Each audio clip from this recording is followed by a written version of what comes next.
Olá, amigos. Aqui estamos novamente para mais uma edição do podcast do Gente que Fala. Hoje, para vocês conhecerem melhor, eu trouxe o meu amigo Ricardo Teixeira, que é presidente da Câmara Municipal de São Paulo. Não é pouca coisa. Maior cidade da América Latina. Ele preside a Câmara. Para vocês terem uma ideia, ele é engenheiro de formação, com 50 anos de experiência na gestão pública. Ele tem passagens pelo CET, MTU e DER. Foi secretário das subprefeituras do Verde Meio Ambiente e Mobilidade Urbana. Olha só. Ele é o inventor da faixa azul. Tem o projeto Controlar, que nós vamos conversar bastante. Operação Cata Bagulho. Ele é responsável pelo plantio de árvores na cidade, está no 6º mandato como vereador. Como está, Ricardo? Como é que você está se sentindo como presidente? Primeiro é uma honra estar aqui com meu amigo Fausto Camunha. Ele leu um pouquinho aí da nossa história. Nós vamos falar um pouquinho de cada coisa. Vamos falar dela aí também, mas você vai falando, a gente vai lembrando, vai se emocionando, né? Que é tanta coisa que a gente fez na vida, os cabelinhos brancos mostram, né? Os meus e os teus. Que a gente tem história. E é uma honra, uma alegria estar aqui contigo e vamos conversar um pouquinho, sim. Tá certo, muito obrigado. Ricardo, você é engenheiro de carreira, né, e tem uma sólida carreira, aliás, na área técnica. O que levou você a ir para a política? Eu falo de um nome só que me mudou da técnica para a política, Walter Feldman. Walter Feldman, nosso amigo Valtinho. E querido Valtinho. Ele é um apaixonado pela política, acho até que se aposentou cedo. Eu sempre fui da gestão pública desde os 17 anos de idade, e ali perto dos 40 ele me faz um convite para eu sair candidato a deputado estadual, dobrando com ele que seria candidato a deputado federal. Naquele momento foi uma surpresa, porque eu era gestor e tal, mas a gente gosta de desafio, aceitei o desafio. A primeira campanha que nós fizemos junto foi deputado estadual e federal em 2002. Eu tive muitos votos, mais de 40 mil votos, mas fiquei suplente. E na sequência a gente vem candidato a vereador em 2004, na chapa do Serra, que se elege prefeito. E de lá até aqui é o 6º mandato que a gente está começando agora, já com 5 meses na casa, aprendendo sempre, né? Aprendendo sempre. Que maravilha. Gosto do que eu faço, viu, Fausto? E agora presidente. Uma consequência, eu estava brincando fora do ar aqui com o Fausto, que não é porque eu seja o melhor, é que dentro das condições eu era o único que podia ser era o mais viável, presidente, né? Dentro do quadro. Chegou a sua hora. Cada um de nós tem um momento, não é? Tem o seu momento. Eu não esperava, Fausto, eu realmente, dentro da conjectura política do país, a gente achava que poderia ficar assim com a União Brasil, tinham todos os acordos, eu sou do União Brasil, mas tinham bons nomes no União Brasil, mas aí todos os partidos que fizeram parte da coligação e que elegeu o prefeito Ricardo Nunes escolheram o meu nome, e a gente está lá um pouquinho mais de 5 meses trabalhando muito por essa cidade. Se Deus quiser, vai dar tudo certo. Tendo Ricardo, saúde, o resto a gente corre atrás. Claro. Eu sei que você sempre foi muito família, mas vamos começar perguntando onde você nasceu. Eu nasci em Santos, na rua Princesa Isabel, número 108, também? Em frente a um estádio chamado... hoje Vila Belmiro conhecido, né? Mas não é esse nome, é Urbano Caldeira. Ele se transforma, a Vila Belmiro se transforma no nome do estádio, mas a Vila Belmiro é a vila onde fica o estádio do Santos. Como eu nasci lá em 58, não precisa falar em que time que eu torço. Evidentemente que eu torço para o meu Santos, que atualmente está fazendo água, né? Precisa dar uma que a gente não ganha de ninguém. Será que é gestão, má gestão? Eu acho que é de tudo um pouco, né? Acho que todos os grandes clubes no Brasil hoje estão se transformando em empresa. Acho que o Santos tem que passar por esse caminho também. Eu acho que a má gestão administrou muito mal as últimas gestões do clube. Nós tivemos aí uma queda para a 2ª divisão, que abalou demais o clube. Mas eu brinco assim, torço para o Santos, já fui fanático pelo Santos, mas hoje realmente torcer pelo Santos está difícil. A gente perde para todo mundo. Você tem filhos? Eu tenho um menino, que é o mais novo, que é o Pablo, a do meio, que é a Aline Teixeira, que copiou o pai na área política, sai candidata de novo. Na última saiu candidata a deputada estadual, fez 30 mil votos, agora vem deputada federal. Eu brinco que ela tem sangue nos olhos na política. Sim. É melhor que o pai, é mais Puxou preparada que o pai. E tenho a Ana Carolina, que é a mais velha, que é arquiteta. Família Sim. tradicional paulistana, a gente vive no bairro da Moca, Consegue na fazer... mesma casa, no mesmo lugar há quase 50 anos. Consegue fazer o almoço aos domingos com a família ou não? Neste cargo que eu estou, dificilmente eu estou de domingo em casa. É uma correria, né? Você, pelos protocolos do cargo, você acaba sempre estando em algum lugar diferente, né? Sim. Então essa questão de almoço ao domingo está complicada. É uma pena, né? Porque eu sei que você aceitamos o desafio, aceitamos o desafio, vamos trabalhar. Vai em frente, você está indo muito bem, por sinal. Muito obrigado, Fausto. As suas ações mais recentes da cidade de São Paulo como presidente da Câmara. Vamos falar um pouquinho sobre isso?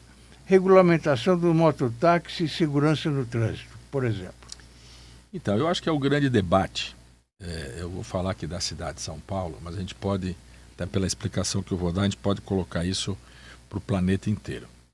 A motocicleta, por ela ser mais barato, por ela ser, né, a aquisição da moto mais barata, por ela ser mais rápida no trânsito, o mundo inteiro você tem muita gente andando de motocicleta.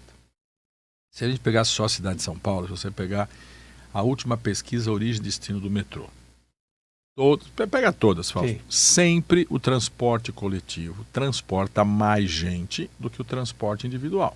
Sim. É a primeira vez na história que o transporte individual ultrapassa o transporte coletivo. E é muito em cima da motocicleta. Também a bicicleta e também o transporte a pé. Mas a motocicleta é que rouba muita gente que vem aqui da área do transporte coletivo. E o que está acontecendo? É muita gente jovem, muita gente nova que não está acostumado a andar na cidade com motocicleta. E aí o que você vê? Qual é o resultado na outra ponta com essa quantidade de gente andando de motocicleta? É o número de mortes que vem crescendo assustadoramente. Então, para você ter uma ideia, a Organização Mundial da Saúde, ela coloca um número, 4,5 mortes por 100 mil habitantes no trânsito. Eu acho um número muito grande e absurdo, mas é o que se tem no mundo como um padrão. São Paulo está batendo 9 mortes por 100 mil habitantes no trânsito. Então você tem 1,3 motociclistas mortos instantaneamente no asfalto todo dia. Você tem mais um pedestre também sendo morto todo dia. E ciclista, que graças a Deus ainda é um número pequeno, você tem 0,1 morto andando de bicicleta todo dia. O número é assustador. Dentro do carro, são menos pessoas que estão morrendo, realmente bem menos. Por quê? Porque os carros estão mais seguros. Os carros hoje, né, se comparado a 30, 40 anos atrás, ele é muito seguro. Realmente a pessoa só morre dentro de um carro se tiver uma velocidade extrema, ou algum sinistro, como a gente viu outro dia, uma carreta que caiu em cima de um carro, esmagou uma família. Mas, caso contrário, dentro do carro é muito mais seguro do que fora do carro, nesse meio de locomoção que eu acabo de falar. E aí vem essa questão do mototáxi, que no mundo inteiro é uma situação que está acontecendo. E aí pegamos, por exemplo, só as cidades aqui da Grande São Paulo, as 38 cidades aqui da Grande São Paulo. Aonde já foi implantado o mototáxi, 50% do número de acidentes foi o aumento que ocorreu nessas cidades. Então, aqui na cidade, se você tem 1,3 mortes todo dia, e a hora que você põe um passageiro atrás, uma garupa atrás, que não está acostumado a andar de mototáxi, esse número de 1,3 vai subir para 2, para 2,5, sei lá para quanto vai. E aí tem comparações que a gente já vem debatendo lá na Câmara, tivemos várias audiências públicas, toda quinta-feira a gente está fazendo audiência pública nas várias comissões da Casa. Então o pessoal fala assim, não, mas na minha garupa eu levo meu filho na escola, na minha garupa eu levo a minha esposa para passear. É diferente você ter familiar teu, que você combina como é que é a viagem, do que você colocar atrás de você uma pessoa que nunca andou de motocicleta. O que acontece quando você põe uma pessoa atrás? O centro de massa, o centro de gravidade muda. Com certeza. Você, que não estamos acostumados a andar de moto, se a gente for sentar atrás de uma garupa, a primeira curva que o cara vai fazer à direita, nós vamos ficar dura, a moto vai cair. Vai cair. Eu não sento. Nem eu. Agora, então, como é que você vai treinar 10 milhões de pessoas para andar de que motocicleta? Na curva tem que... Não existe esse tipo de treinamento. Isso é uma coisa. A outra coisa, Um exemplo que é até fácil para todo mundo entender. Um piloto para dirigir um Boeing, para pilotar um Boeing, ele tem que começar aqui embaixo com N horas de treinamento em simulador. Aí depois ele vai para um monomotor, vai para um bimotor, ele vai para um jatinho, vai até chegar num Boeing. Ele faz uma carreira para ele poder transportar pessoas em grande quantidade, em grandes viagens. E o que acontece hoje pelo mundo afora? O menino tirou a carta, faz um curso de 30 e poucas horas e sai carregando gente. Não é carregar papel, não é carregar comida, não é carregar documento, é carregar um ser humano. Então, o que a Câmara está fazendo? Nós estamos fazendo um grande debate, que eu acho que é o debate do ano, para fazer uma regulamentação muito forte. Uma regulamentação que esse número de mortes, de novo, beirando 9 mortes por 100 mil habitantes, que esse número caia. Há um projeto na casa, tramitando, vendo discutindo, que é do Marcelo Messias, que traz esse patamar para 4,5 mortes para 100 mil habitantes. É razoável dizer que, olha, quando chegar nesse número, e quando todos os motoboys foram treinados, e quando as motos foram preparadas, e quando houver uma regulamentação, e quais as vias nós vamos mandar, enfim, tem vários parâmetros que têm que ser criados, mas o primeiro é 4,5 mortes por 100 mil habitantes, aí sim a gente pode pensar em liberar um serviço como esse. E assim eu sei que você tem grande audiência, o pessoal vai me criticar por causa dessa minha posição, porque vai falar, mas você é contra o empreendedorismo, você é contra o menino ter um emprego. Não é isso. Eu sou contra a morte que está acontecendo, eu sou a favor da vida. Esses meninos não sabem o risco que eles estão correndo. As famílias não sabem o risco que é colocar um parente atrás e pode morrer num caminho. Isso é que tem que ser debatido para a população. Será que por causa de um emprego vale a pena você perder essa quantidade de vidas que o Brasil está perdendo? E aí outra coisa, sequelados. A quantidade de gente que está ficando paralítico, paraplégico para o resto da vida. Quem vai pagar isso é a sociedade. Nós vamos ter que estar indenizando esse menino para o resto da vida. E essas famílias que vão perder esse pai que estava trabalhando ali, que com esse sustento, não tem mais nada. Um outro domingo atrás, a Rede Globo fez uma entrevista lá no Fantástico, de quase 7 minutos, que a Globo ela não faz mais nada do que relatar os fatos do Brasil. Ela não é contra nem a favor, ela pega os números e pega os especialistas. Qualquer pai de família, ao ver aquela propaganda, aquela matéria, fala assim, eu não vou deixar nenhuma pessoa da minha família andar no mototáxi, porque ali mostrou-se o quanto é perigoso. E não é São Paulo, é no Brasil inteiro. E aí entrevista a menino que está sequelado, entrevista a família que perdeu um ente querido, entrevista a família que perdeu um passageiro que estava andando numa motocicleta. Para que isso? E aí, Fausto, aí vem uma crítica minha aos aplicativos. Os aplicativos vieram mudar Uber o mundo. 99, São né? vários, né? São vários. Eles vieram. Mas os dois são os maiores.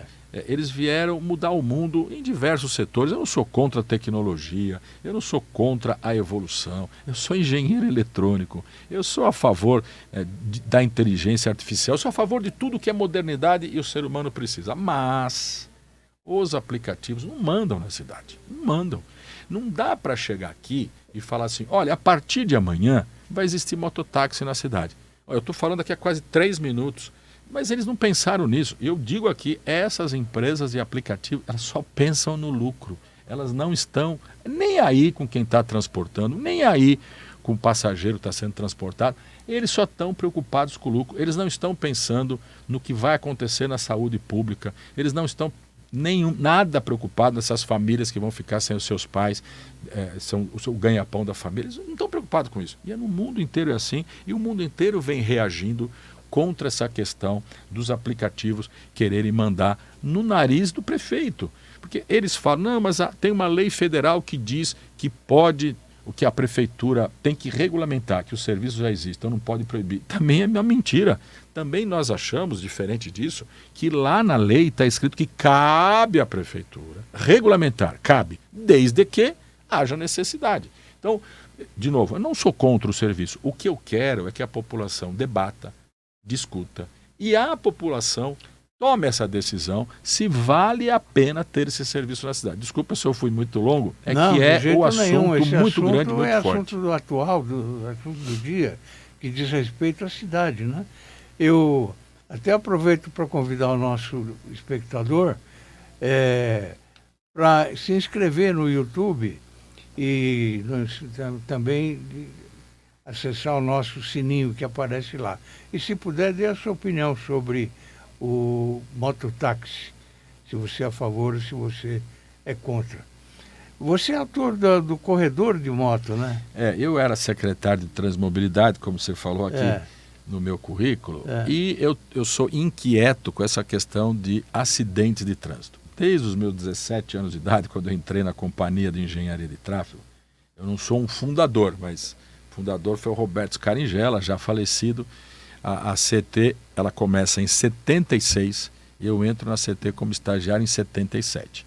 E de lá para cá, a gente estuda acidente, a gente se debruça em propostas para reduzir o número de acidentes. Eu chegando na carreira, no topo da carreira como secretário de Transmobilidade, eu fui buscar tudo que era de acidente e suas possíveis soluções. E nessa questão da motocicleta, já tinha sido testado na cidade 2 vezes corredor de moto. E as 2 vezes que foram testados, ao meu ver, teve um erro que você tirava aonde andam as motocicletas para colocar no canto da rua, rente ao meio-fio.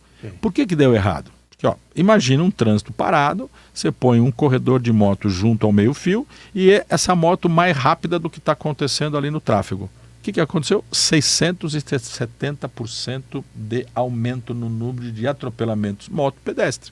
Porque o pedestre não está acostumado com a moto ali. Põe o pé fora da e a moto vem a 40, 50 por hora enquanto o tráfego está parado. O que nós fizemos? Assim, vamos sinalizar aonde eles andam, aonde o pedestre já está acostumado, que ele anda ali, aonde o motorista sabe que está ali o motociclista sabe onde ele está. Então nós não inventamos a roda, nós somos atrás disso. E começamos um teste ali na 23 de maio de 5 quilômetros, um testezinho de 5 quilômetros, onde morriam 4 pessoas por ano. Sinalizamos esses 5 quilômetros, aonde eles andam. Nada, não inventamos, ali, sinaliza. Como é uma sinalização nova, fomos lá ao Senatran, pedimos autorização para fazer essa sinalização. O Senatran veio acompanhar dia a dia, mês a mês, o que estava acontecendo lá. O governador Tarcísio era o ministro de infraestrutura. Como era uma coisa muito forte, muito grande, uma sinalização, ele vem a São Paulo, ele vem acompanhar esse teste.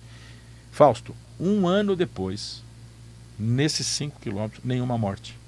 Tinham 4, nenhuma. Por que é tão difícil expandir isso? Porque não existe no Código de Trânsito Brasileiro ainda. Então, de lá para cá, já se passaram 3 anos dos primeiros testes, esse teste vem aumentando. Então, você estava numa via expressa, que só tem 2 atores, carro e moto. Aí a gente colocou numa outra via, a Avenida dos Bandeirantes, que é uma situação normal da cidade. Tem semáforo, tem ônibus, tem caminhão, tem pedestre. É uma avenida complicada, né? Já vimos como é que é. Então isso foi se expandindo norte, sul, leste, oeste. Hoje passam de 200 quilômetros.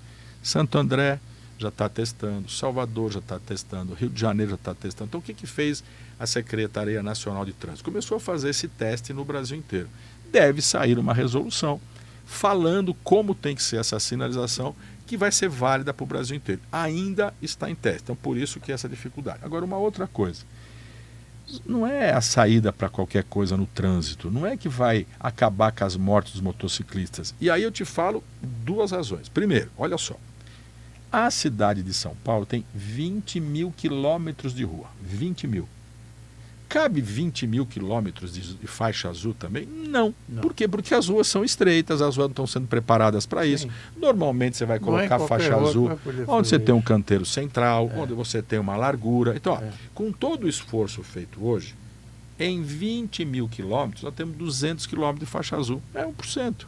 E pode ser que cresça mais um pouquinho. Vamos exagerar, vamos chegar a 1.000 quilômetros de faixa azul na cidade? Então, 1.000 para 20 mil. Então, assim, se não tivermos outras políticas públicas para redução de acidentes, para redução de mortes, aqui nesses 1.000 quilômetros, hoje 200, pode ser que reduza a 0, mas no resto da cidade vai continuar morrendo motociclista. É isso que a sociedade tem que entender. A faixa azul é a alternativa e a saída. Não, ela é uma das alternativas para reduzir o número de mortes. Pelo que a gente observa aí eu sou motorista e ando com o meu carro. Você está na Marginal, por exemplo, você está na faixa do meio e precisa sair para a direita porque você vai entrar na próxima direita. Você não consegue. Ou você entra na marra, ou você não entra, porque é uma moto atrás da outra, dos 2 lados. Principalmente na Marginal. Uma moto atrás da outra, dos 2 lados. É complicado dirigir em São Paulo. E eu acho também que o motorista, tanto da moto quanto do carro, é mal educado aqui em São Paulo. O que você acha disso? Assim, ó, de novo, nossos cabelinhos brancos, né? A gente já dirigiu em alguns lugares do mundo. Sim. Parecido com São Paulo é Nápoles, né? Porque é uma bagunça. Pior que São Paulo, China, Japão, porque a quantidade de gente na rua, né? Se você pegar a Malásia, né? Esses grandes países que tem muita gente na rua, é pior ainda. Mas volta para a nossa cidade aqui. E aí eu volto para a página anterior. Como você disse, o motociclista e o motorista são mal educados. Mas não respeitam as leis de trânsito na sua maioria do trajeto que faz. E aí você quer colocar um mototáxi. Vai aumentar a bagunça e vai aumentar o número de mortes. Então, assim, o que eu vejo também quando eu falo que a faixa azul não é a única alternativa? Tem que ter campanha de trânsito na rádio, na televisão, tem que ter educação de trânsito nas escolas. Paramos de fazer isso. Quer dizer, você não vê nenhuma peça publicitária fazendo campanha de trânsito. Você não vê nada hoje na cidade de educação de trânsito. Nós vivemos num aglomerado de mais de 10 milhões de pessoas. Só de motocicletas é 1,3 milhões de viagens dia. Se a gente não tratar esse povo, sabe o que vai acontecer? Os nossos pronto-socorros, os nossos hospitais vão ficar abarrotados de gente sequelada nos acidentes de moto. Então, quando eu falo que a gente tem que discutir com a sociedade isso, os números de São Paulo são assustadores. E aí, pegar a tua frase, e o pessoal é mal educado. Então nós temos que rever tudo que está acontecendo no trânsito. Esses debates lá na Câmara estão acontecendo, aí fala assim, vamos proibir o mototáxi. Mas e os carros que estão matando? E os ônibus que estão matando? E os caminhões que estão matando? Nós vamos proibir também esse povo de andar? Não, eu acho que também tem que reeducar esse povo, também tem que fazer campanha para que esse povo entenda. E é sempre assim, ó, a vida em primeiro lugar. Não é a mobilidade em primeiro lugar. A mobilidade existe para a gente se locomover, mas não para a gente morrer. Então, esse debate que eu acho que é importante que a gente fazer. Esse projeto que é maravilhoso seu, de 15 em 15 dias a Câmara vai visitar a população? Chegando na Câmara no dia 2 de janeiro, na minha primeira reunião com o corpo técnico da Câmara, a Vivi e o Leandro, que dois são assessoria de imprensa da presidência, me traz essa ideia. Olha, vamos levar a Câmara para a periferia? E eu falei, opa, e é uma coisa que eu acho e que casa com essa ideia. Nós estamos muito distantes da população. Hoje, Fausto, 6 meses depois da eleição, se você fizer uma pergunta para os moradores dessa cidade, em quem você votou para vereador, a metade não vai saber o nome. Não sabe. Então, há um distanciamento muito grande da população para nós parlamentares. Então, essa ideia, repito, que não foi minha, eu só coloquei em prática, de levar a Câmara até a periferia, mostra para mim, naquele momento, que seria um dos caminhos da gente aproximar a população da gente. Então, a gente inicia lá em Perus, lá em São Miguel, que é a primeira que a gente faz. É uma por mês, último sábado de cada mês. Então, nós vamos lá para São Miguel, inicia um processo, dentro de um céu, lá no céu de São Miguel. Nesse primeiro momento, 1.000 pessoas vão lá assistir o debate. 1.000 pessoas. Aí um mês depois, nós vamos lá em Parelheiros, 1.200 pessoas. Aí um mês depois, foi o último que nós fizemos lá em Perus, 1.500 pessoas. Então mostra o que? A população está se organizando. E o que acontece nesse dia? Nós levamos a Câmara para a periferia, mas ela é inteira. Todos os departamentos da Câmara vão lá para tirar dúvida, para o morador, para o munícipe, para o eleitor, conhecer o trabalho que a gente faz, em todos os aspectos. Toda a Câmara, não é só os vereadores que vão, é a Câmara inteira que vai para lá. E na Câmara, aqui no centro da cidade, nas reuniões, nas nossas comissões, nos nossos debates, nas nossas sessões, quem fala é o vereador. E a população ouve, a população escuta. O que nós estamos fazendo nessas sessões na periferia? Ao contrário, a população fala e os vereadores escutam e no final fazemos um resumo de tudo isso. Na última, se eu não me engano, já passaram de 90 pessoas que falaram para os vereadores seus anseios, suas necessidades, o que está acontecendo naquele território. Então o vereador vai lá e ouve. E tem inúmeras reivindicações para aquele território. Todas essas reivindicações, a maioria delas vai para o executivo. Não é nós, vereadores, que vamos concluir, mas nós vamos cobrar o executivo. E políticas públicas podem ser criadas e serão criadas para o futuro em função dessas reuniões que nós estamos fazendo. A LDO, que é a Lei de Diretriz Orçamentária da cidade, no primeiro semestre já está sendo votada e todos os vereadores que foram à periferia, que viram aquelas reivindicações, podem estar inserindo já para o ano que vem propostas que vêm da população. Então, me parece que nós estamos conseguindo a primeira etapa da população ficar mais perto de nós. Esse projeto tem 3 etapas. A segunda etapa é abrir a Câmara de final de semana. É diferente do levar a Câmara à periferia. Primeiro, a Câmara fica no centro da cidade. Aí eu falei de Parelheiros, fica 40 quilômetros. Interior de Santo Amaro. 40 quilômetros, Parelheiros fica longe, da Câmara. Conheço. Então, quem é de Parelheiros que vai até a Câmara conhecer a Câmara? Mas precisa. E aí eu digo assim, ó, a Câmara fica aberta sábado e domingo. De domingo nós temos o ônibus gratuito, tarifa zero. Então a população pode vir conhecer o centro, porque o centro é bonito. E tem várias atividades e várias atrações no centro, e inclusive agora o Palácio Anchieta, onde nós ficamos, está aberto para a população. Então esse é um outro esforço para a população saber aonde trabalha o vereador, aonde que é a Câmara Municipal, o que tem dentro da Câmara Municipal, o que o vereador faz, porque você tem uma visita guiada, os guias explicam qual é o nosso trabalho. Então você vem aproximando a população também com essa atividade de conheça a Câmara. Então o nosso papel é atrair a população para mais perto de nós. Vamos povoar a Câmara Municipal, vamos trazer a população para dentro da Câmara. E a terceira etapa desse nosso projeto de aproximação da população ao parlamento é a Câmara na mão. Ó, tem a Câmara na rua, tem a Câmara aberta e tem a Câmara na mão. A Câmara na mão, vou fazer o gesto aqui, ó. É um app que a Câmara Municipal está desenvolvendo, que qualquer cidadão desta cidade, ao clicar lá no app, ele vai ter a vida do vereador, os projetos que ele fez, as audiências que ele participou, o que está acontecendo na Câmara, o que aconteceu, a história, de tudo que todas as leis que foram votadas, tudo que existe de história está lá, e tudo que está previsto para frente. A LDO é dia tal, a tal audiência pública, enfim. A vida da Câmara Municipal vai estar na mão da população. A gente tem que botar a cara na rua, não é só na época da eleição, tem que botar a cara na rua todo dia. O vereador está mostrando a ideia que algumas pessoas têm, que eles gostam mais de ficar na sala com ar-condicionado, etc. Mentira. É mentira, não é mentira, assim, não. Não é assim, Vocês não. estão percebendo que Assim, não é bem assim. Graças a Deus não é assim. Não pode ser assim. É. Isso que você fala de alguém trancado dentro da sala é o fim da política. Você perde o contato com a população, você se dissocia da população, você sai perto da realidade, você não sabe mais o que está acontecendo no teu bairro, na tua rua, na tua cidade. É justamente ao contrário, é levar a população à Câmara, levar a Câmara até a população e disponibilizar para todo cidadão o que está acontecendo na Câmara. Acompanhe online tudo o que acontece na casa. Muita gente fala, né? Ah, eu não gosto de político, não gosto de político, não gosto de política. A vida da gente tudo 100%, que você faz, né? Tem política no meio. Não é política partidária, mas tem política.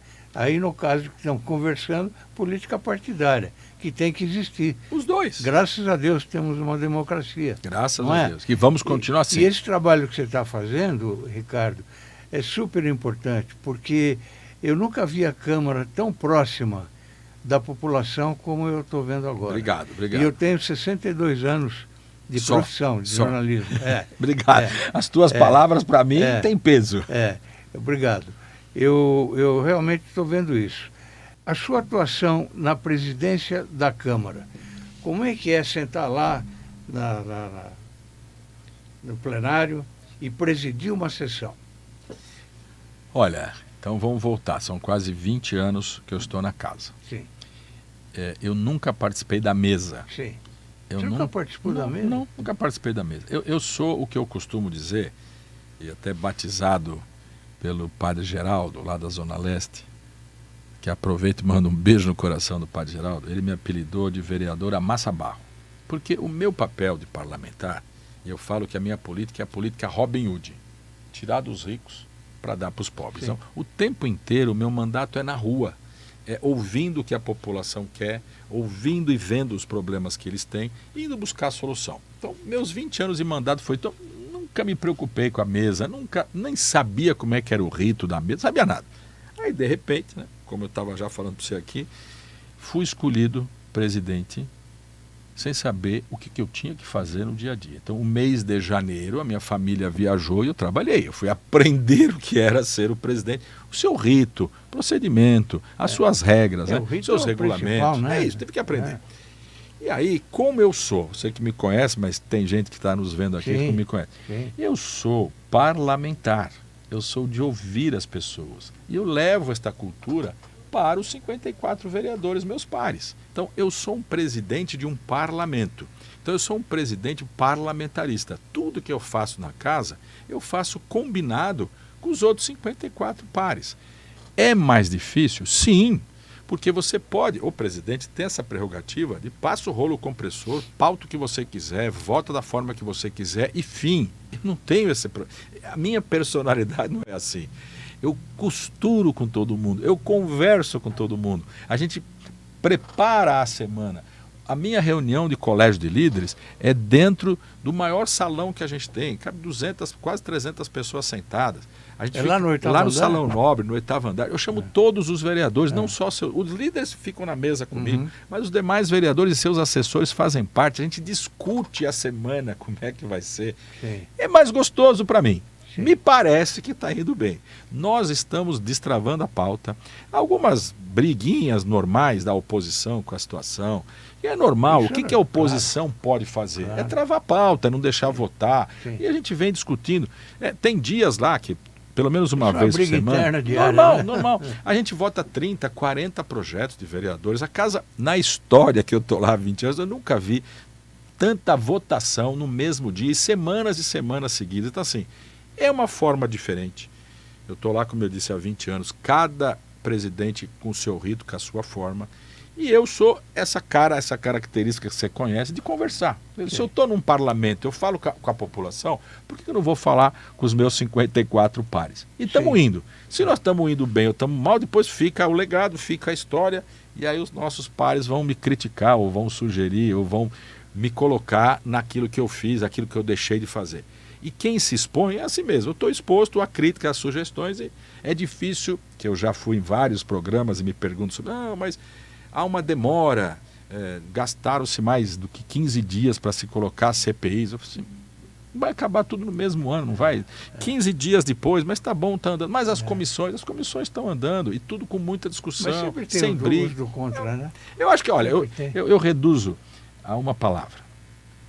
Eu vou falar a frase inteira para colocar a palavra dela. Ser presidente da Câmara é uma delícia. É uma delícia. É uma alegria. Que bom. É uma alegria. Isso é bom para a população. É muito bom.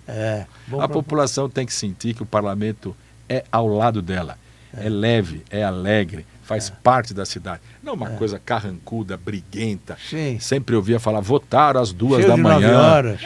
Votaram às 2 da manhã. A pauta está conhecida ao meio-dia. Se é de votar às 2 da manhã ou à meia-noite, é uma circunstância da votação, mas a pauta é conhecida antes, todo mundo debate, todo mundo discute. Para mim, repito, é uma delícia.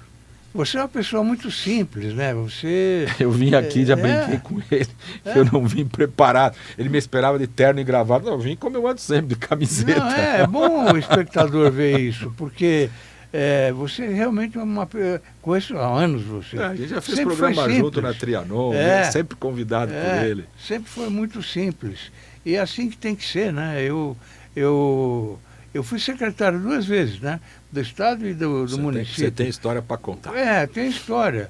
Mas a gente tem que ser simples. Porque se ficar cheio de 9 horas porque está ocupando determinado cargo, o cargo é passageiro, não é? Depois você... Penso exatamente como você. Exatamente. Não é porque eu tenho um cargo que eu vou me vestir diferente. Lógico, tem ritos do cargo que eu sou obrigado a usar o terno e gravata. Ok. Sim, aí, tem ocasiões especiais. Aí não é o Ricardo Teixeira, é o presidente. É o presidente da Câmara. Mas você me chamou aqui como teu amigo, Ricardo Teixeira. Eu vim como eu sou. Claro, é assim que eu gosto. Assim que eu gosto mesmo. Você adotou 6 projetos de lei propostos por jovens da iniciativa Parlamento Jovem. Fale sobre isso. Não é assim. Aí não é eu, né? A Câmara Municipal de São Paulo, antes de eu chegar lá, ela já tem o Parlamento Jovem, e várias câmaras municipais têm. E o que é o Parlamento Jovem? As escolas escrevem projetos. Primeiro elas fazem os debates internos dentro das escolas, escolhem os principais projetos. Isso vai para a Câmara. 55 projetos são escolhidos, 55 alunos são escolhidos. Eles vão lá... Que é o mesmo número de vereadores. Isso, mesmo número de vereadores. Eles elegem o presidente, eles elegem o vice-presidente, eles votam os projetos. Ou seja, eles fazem 2 dias no ano de trabalhos dentro da Câmara. E os projetos existem, eles fizeram os projetos. O que a gente faz com a nossa assessoria? A gente pega esses projetos, a assessoria examina os principais projetos, aqueles que têm chance, ao nosso ver, de passar pela CCJ, que é a Comissão de Justiça, e se transformar num projeto de lei, e se transformar numa lei da cidade. Então a gente pega esses projetos, chamamos as escolas, chamamos os alunos, chamamos os professores, chamamos os pais, pedimos autorização para eles, para que esse projeto possa eu subscrever e fazer tramitar na casa. E aí é uma maravilha, porque essas crianças vão lá, conhecem a gente, explicam o projeto deles, por que eles escreveram aquele projeto. E o projeto começa a andar na casa, eles começam a acompanhar o projeto deles andando na casa. Então, esse ano você falou que eu adotei 6, mas todo ano eu adoto 3, 4, 5, 6 projetos e vão tramitar pela casa. E a gente sempre brinca com essas crianças. Olha, vocês vão ser o futuro vereador aqui. Daqui a pouco eu não vou estar mais aqui, vocês vão estar aqui. Então acompanhe o projeto, faça debate, continua na escola assim, vai no teu bairro, puxa as ideias. E essa é a forma que eu enxergo também de estar movimentando essa meninada a participar mais da política, a participar mais da vida pública na nossa cidade. Mais uma aproximação. E aí você vê a reação. Normalmente perto dos 17 anos, 18 anos, que essa meninada vai lá. E eles se sentem tão orgulhosos, eles se sentem tão irradiantes, eles ficam lá maravilhados com a Câmara, né, com a presidência, com o gabinete dos vereadores. É maravilhoso isso. Eu fico doido quando eu vejo uma pessoa falando assim, vereador não devia ter carro. Por que vereador tem carro, motorista? Para que isso?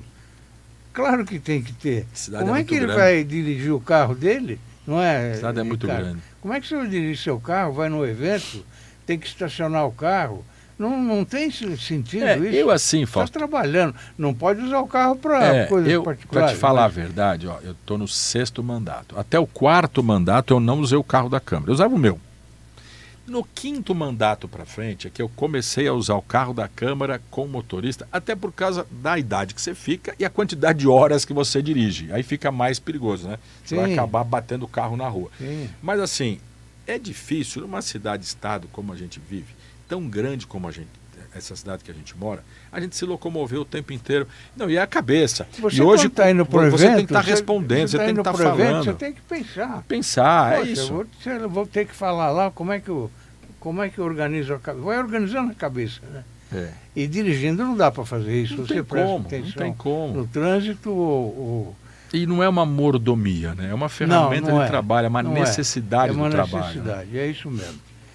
Você é conhecido como o pai da faixa azul. Olha que beleza. Eu diria que quem é pai da faixa azul é a CT. Né? Eu apenas fui a ferramenta de fazer andar um projeto. Então a paternidade ficou comigo porque eu lancei. O filho é bonito. Se o filho fosse feio, não tinha pai. Como o filho é bonito, tem um monte de pai. Então assim, eu digo, simples. O pai é a CT. Ele é muito simples mesmo. Ele é o pai da faixa azul. Ele é o pai. Qual foi o impacto mais significativo desse projeto na segurança dos motociclistas de São Paulo? Redução de mortes. A gente salva vidas. Sem dúvida nenhuma. Eu costumo dizer, Fausto, para meus amigos, eu posso morrer em paz porque meu legado ficou. Um projeto maior que esse na minha vida eu não vou conseguir fazer. É mesmo? É muita gente que a gente está salvando. Né? Só na 23 de maio, em um ano, nós salvamos 4 pessoas. Sim. Assim, o número é muito grande de vidas que nós estamos poupando. Então, para mim, a felicidade está feita e a gente conseguiu o êxito. Que partido que você está hoje? Anualmente no União Brasil. Atualmente no União Brasil. É a maior federação do país, né? Sim. A maior quantidade de parlamentares na bancada federal, aqui na bancada municipal também. Hoje somos 11 na federação, né? Você veio de que partido para o União Brasil? Veio do DEM, que se juntou com o PSL, fizemos União Brasil e agora com o PP nós fizemos a federação. Então o PP tem 4 afiliado ao DEM, mas tinha outro nome, né? Era o Antes do DEM, como é que chamava? DEM tinha um outro nome, que agora também eu não estou me recordando, mas a cabeça da gente às vezes não funciona. Mas também não importa. Frente Liberal, não? PFL? PFL. PFL passou para o DEM mesmo. E hoje União Brasil. PFL mesmo. Você já falou sobre a transparência do trabalho legislativo. Existe um engajamento da população Muito, nisso? está aumentando. E a hora que eu falei aqui dessa questão do aplicativo, né, do Câmara na Mão, a gente espera aumentar essa transparência e aumentar essa participação popular. Sim, isso é muito bom. Você sabe que gostaria que eles colocassem aqui a capa do nosso Orbis News. Você, está aí a capa, você é um dos articulistas, já me mandou vários artigos. Eu Obrigado. ligo para você, Honra. Na hora você faz o artigo e manda. Muita honra, muito obrigado. Eu sei que você agora tem menos tempo, não é? Mas a assessoria pode dar uma ajuda, mãozinha, tá ajuda, certo? Claro. Você tem que só ajudar. dá uma olhadinha depois e pronto, e manda para mim. Eu vou publicar com prazer. Muito obrigado. Acompanhar a sua Muito gestão na presidência da Câmara de São Paulo. Muito Viu? obrigado e muito honrado de estar participando do teu portal. Você trabalhou diversas frentes para reduzir acidentes de trânsito. É a minha vida, né? Sua vida. Quais são as ações mais importantes até hoje? Olha, eu sou presidente de um instituto, lá atrás eu fundei esse instituto, que é o Instituto de Humanização do Trânsito e Transportes. É o que me carrega, né? Isso aí tem mais de quase 30 anos. É o que me carrega para esse campo da busca da redução de acidentes. Então tem várias ações pelo Brasil afora. Eu já ganhei prêmio Volvo de Segurança quando eu era diretor do DR, mas eu volto a repetir a questão da faixa azul.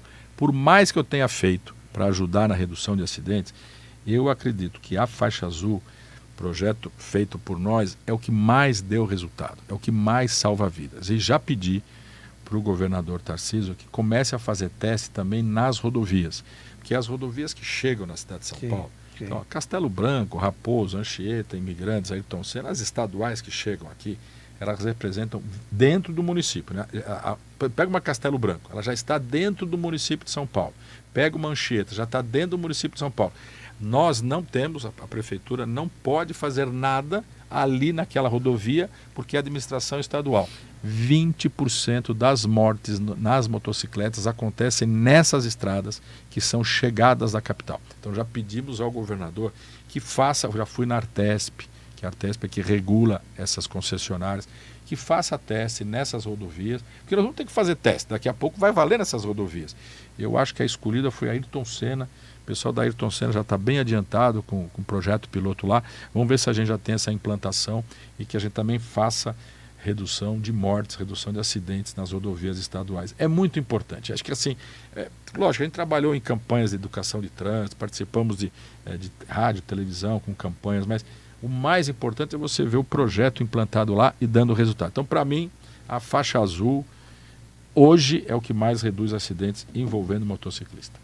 Ricardo, durante sua gestão no SMT, foram implantados 38 dispositivos de altura para caminhões. Como essa medida contribuiu para a segurança estrutural da cidade e o fluxo viário? Eu posso te responder essa e lembrar de um outro projeto que eu fiz que você vai lembrar? Claro, então, antes de responder, eu vou para o outro. É assim, bom, você lembra do Ricardão? O Ricardão era aquele boneco que ficava nas marginais? Claro que lembra. Lá atrás. Então, por acaso leva meu nome, porque o projeto também era meu. Naquela época nós não tínhamos radares, nós não tínhamos nenhum equipamento eletrônico. E qual era o maior problema dos acidentes de trânsito nas marginais? Eram os caminhões em excesso de velocidade, que não respeitavam andar do lado direito e que matavam, naquela época, o governo era Paulo Maluf, prefeito Paulo Maluf, lá atrás, matava uma pessoa todo dia na marginal, Tietê e Pinheiros, todo dia. Uma pessoa morria em acidentes envolvendo caminhão. O que nós fizemos? Colocamos cabines, ó, quem tem cabelinho branco que nem nós vai lembrar, colocamos cabines ao longo das marginais e lá dentro tinha um boneco que nós compramos nessas lojas lá na rua São Caetano. E esse boneco tinha uma farda da CET. Ele ficava lá, sentadinho, bonitinho, olhando para o trânsito. E você cria uma respeitabilidade em torno desse ponto onde você se sente fiscalizado. Os caminhoneiros tiravam o pé, reduziam a velocidade e andavam do lado direito. De uma morte por dia, foi para uma morte por semana, depois foi para uma morte por mês. Sim, então você conseguiu, a gente começou com um boneco, sim, a gente colocou boneco, e não era só boneco, tinha boneco, funcionário, você alternava. Hoje não tem mais, por quê? Porque hoje você tem os radares, o caminhoneiro sabe que se ultrapassar a velocidade, se ultrapassar a faixa, ele vai ser autuado. Então, eu acho que a faixa azul, eu lembro toda hora dela, mas eu não posso esquecer do Ricardão também, porque o Ricardão, o que salvou de vidas nessa cidade, também foi uma enormidade. E eu lembrei dela porque eu lembrei do caminhão, porque aí você fala do caminhão. Aí tem aqueles caminhões com excesso de altura. Qual é o paulistano, a gente fala daqui de caminhão com excesso de altura, que não lembra de um caminhão entalado numa dessas pontes e viadutos que tem na cidade de São Paulo? Aí vem uma coisa simples, né? Um varal. Tem vários esparramados pela cidade. Um varal amarelo e preto que a gente coloca antes do viaduto, antes da ponte. O caminhão enrosca ali. Ali é um cabo. Ali não destrói a parte de engenharia que foi construída, né? Aquela ponte, aquele viaduto que serve para o nosso ir e vir. Porque a hora que você bate ali um caminhão, você pode destruir a estrutura, abalar a estrutura e fecha a ponte, fecha a viaduto. Agora, ali tem altura, tem tudo. É tudo sinalizado. Quer dizer, por que o motorista... também vou chegar lá. Mas a hora que você coloca essa cordoalha, né, com essas placas, só de bater ali faz um barulho ensurdecedor, o motorista tira o pé e não chega, acorda e não chega a bater no viaduto. Agora eu vou te falar uma coisa que eu tenho certeza que é isso, que aumentou, porque a gente não tinha tanto caminhão entalado. Hoje até diminuiu por causa dessa sinalização. Mas sabe por quê? Assim, ó, imagina você que é caminhoneiro, você está vindo lá do Rio de Janeiro e vai lá para o Rio Grande do Sul e vai passar por São Paulo. Qual é o aplicativo que você vai usar do trânsito? É o Google. É o Google Maps. E não tem para caminhão. Ele vai te dar a rota mais curta. E na rota mais curta não vai falar, aqui tem esse problema, aqui tem outro. E ele vai embora. Eu me lembro que tem este relato de um motorista que sai da 23 de Maio e ele entra no túnel Ayrton Senna. Ele destrói toda a entrada ali do túnel. E aí o jornalista vai, mas por que o senhor entrou aqui? O senhor não viu esse monte de placa? Eu falei assim, mas é o caminho que o Google estava me dando. Mas o Google dá o caminho para todo mundo, não dá para o caminhão. Então assim, ó, você veja que a ferramenta é importante para o homem, mas se a gente usar errado, dá alguns problemas. Agora os caminhoneiros aprenderam essa lição de casa. E com essa quantidade visual, além da placa, com essa cordoalha amarela e preta colocada, nós reduzimos o número de acidentes nas pontes. Então, realmente, pontes e viadutos estão sendo menos abalados pela cidade afora. Como é seu relacionamento com o prefeito? Muito bom. Ricardo Nunes, seu xará? O Ricardo Nunes foi vereador 8 anos com a gente. É uma pessoa humilde. Frequentador também do Gente que Fala. Gente boa. Humilde, trabalhador. Ralou a vida inteira, trabalhou a vida inteira. Chegou num ponto da carreira dele brilhante, né? Brilhante. E outro dia eu fiz um elogio pessoal a ele, como nós estamos conversando aqui. Ele veio da China, do Japão, foi ver algumas coisas na China e no Japão, e eu falei para ele assim, olha, eu trabalhei aqui, né, na prefeitura, estou desde a época como funcionário da CT, eu entrei, o prefeito era o Reinaldo Barros. Nenhuma crítica a nenhum prefeito, não é isso. Assim, mas eu falei o quê para ele? Falei, olha, é difícil a gente ver um gestor público que administra o agora e olha para frente, para 5, 10, 15, 20 anos. Porque daqui a 20 anos ele não vai ser mais prefeito, daqui a 5 anos ele não vai ser mais prefeito. Mas as políticas públicas trazidas pelo Ricardo até agora, ele mostra isso claramente, ele não deixa de administrar o presente, de sanear o que está acontecendo, de aumentar escola, aumentar o hospital, melhorar o pavimento, melhorar a iluminação, melhorar a segurança, o Smart Sampa, a menina dos olhos dele. Então ele olha para o presente, mas ele tem projetos futuros para a cidade, 5, 10, 15, 20 anos. Isso é raro na política, você sabe que isso é raro na política, que infelizmente os políticos são individualistas e pensam só no momento atual. E não é o caso dele.